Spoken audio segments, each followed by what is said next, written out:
Hello everyone, and welcome to our weekly call. I'm happy to be here with you today, and today we have a very beautiful, important, and for some, maybe a bit heavy topic. Today we will be talking about how to heal in motherhood and what I mean by that. When we become a mom, we at first were all happy, we in joyful state because we see our little ones, those bundles of joy, and though it's heavy, like hormones kick in, everything seems fine. But over the time, what can happen is that we can start noticing that, oh, kids' behaviors triggers me. Oh, I do not know how to react to that and that. There are so many things that can come up. And first thing that we need to understand is that usually if your kid is the same gender as you are, it can be emotionally challenging, more emotionally challenging than if your kid is different gender. Why is that? Because when we have our kids, we want to provide best care for them. We want to give best possible care, to be there for them, to support them, to love them, to be there with them in every single moment. But what can happen is that our own unhealed parts can start aching. We can start feeling frustrated, and on some conscious level, we can hear this subtle voice that start talking to us in terms of why not for me? Like, this kid has all the love, all the support. Why didn't I have this? Oh, this kid can speak up and his opinion matters. Why my didn't? Whatever part of you as you little girl or boy wasn't healed, it can start aching. And if we do not self-aware enough, we cannot notice this voice, and we can just feel frustrated toward kids' behavior, toward kids' action. What usually happens is that we, as human beings, we mostly frustrated by the things that we are not allowing ourselves, or it wasn't allowed for us as we were kids, because there is like deep feeling of injustice that start talking with us, and we do not know how to deal it. So whenever kids behavior triggers you, pause and ask yourself, what's happening there? What exactly is so frustrating to me? Let me in the comments what first thing came to your mind when I start talking about this. What first frustration came to your mind? Because usually those are the parts that wasn't healed. Those are the parts that wasn't loved enough in us. For example, you can find yourself that you irritated when your kid too noisy, or laughing too out loud, or being too silly. From logical standpoint of view, you can feel like there's nothing wrong with that. But you still frustrated. If you as a child wasn't allowed to be loud, wasn't allowed to be silly, wasn't allowed to be happy. For example, one of the things that I heard as a child is like, do not be too happy. Because like the fall will be harder. And there's so many different stories. Start making literally inventory of what stories you've been told as a kid. And you will find that your kids and what triggers you most in your kids will be mirroring that list in different ways. And sometimes we can feel this frustration and hide understanding of what is truly happening by the phrases like, he makes this on purpose. He is on purpose frustrating me. He doing this on purpose. Like, especially for the young kids. Yes, some older kids can do something on purpose because they're human beings. But usually, if it's small child up to age, I would say 7 around ish, depending on how developed your kid is, because like the rate of development different for every kid.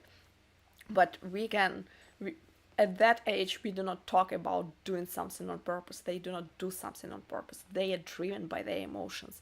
They are driven by what they feel, and they do not have a lot of stories and a lot of limits on how to narrow yourself down and stop acting a certain way, or stop behaving, and so on and so forth. So whenever you say that phrase that your kid do something on purpose, you need to look deeper. And that's why I'm talking that we can heal from motherhood, through motherhood. We can learn a lot only if we are willing to. If we're willing to look deeper, if we're willing to choose how we want to respond versus react, if we want and choose to pause and ask what's happening, if we truly want to understand kids' behavior and what stands behind it, and not just react from the patterns that we learned as a kids. Because only from that point we can learn, we can grow, we can heal. And motherhood can be as a curse as a blessing. If prior to motherhood you didn't do any self-healing work, and you are not willing to look deeper, it will be living hell. Because everything would seem like on purpose, everything would, like, you will be playing the blame game, you will be in victimhood. But we need to understand that we, as adults, are responsible for our actions. We're responsible for our connection with our kids. We're responsible, we adults, we're responsible for that kid that we bring into life. So whenever it's happening in the motherhood, if you're not willing to look deep and heal, you will be frustrated and you will be overstimulated, you will feel like hell. But you have a choice.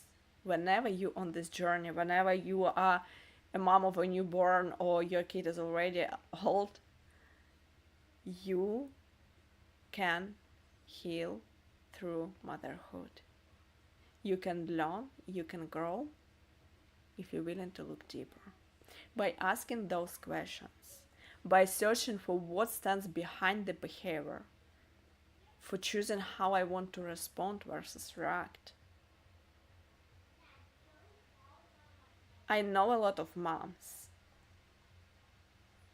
and I am one of them, for whom motherhood become a deeply transformative journey toward more whole self, more healed self, more higher version of me.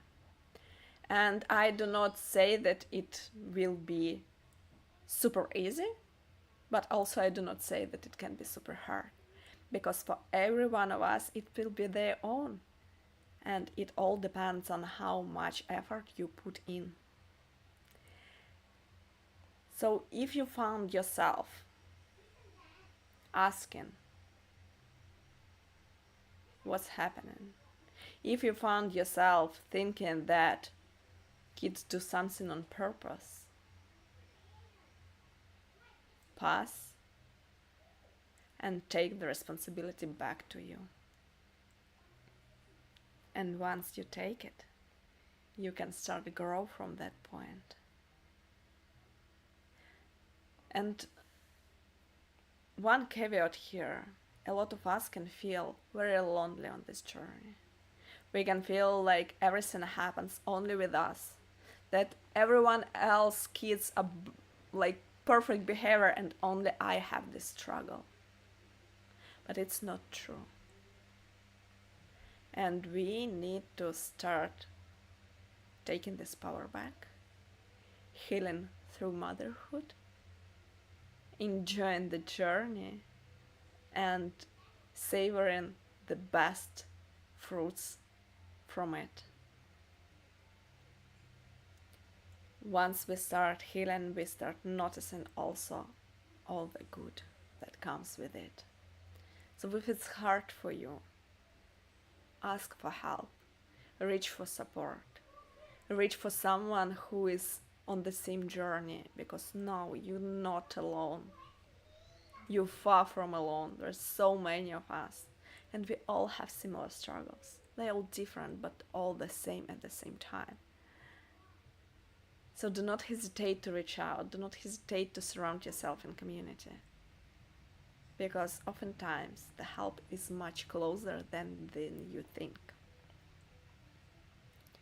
And even inside this community that I'm building, there are so many moms who are on the same journey as you. So let's redefine motherhood together, because remember, you are all chosen to be happy. Time to claim it.